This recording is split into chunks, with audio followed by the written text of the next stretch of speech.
Here's why you really should take care of your lenses. This is a beautiful set we just finished up for an S60R with some custom touches, but the lens is just pitted. It really is a shame that we didn't do a lens replacement on this one, but let's go through the options and show you what we did do. This is the upgraded set with the chrome shrouds, your Bi-Xenon projector in there, upgraded bulbs, and the LED pod with the high beam in there that replaces your daytime running light. On top of that, the customer also wanted surface mount halos, so we did that in switchback. Show you what that looks like.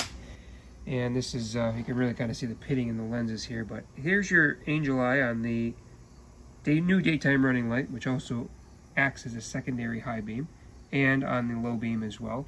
So your Bi-Xenon projector does give you both low beam and high beam, and of course the switchback angel eyes or halos here will give you the ability to blink amber when you're making your turn, and then switch back to white when you're finished making your turn. You can also run these in amber mode and just come down the road all amber all the time, or maybe one's amber, one's white, or vice versa. You can kind of mix and match and wire them up any way you'd like, because we allow you to do it all custom right here at HIDprojectors.com.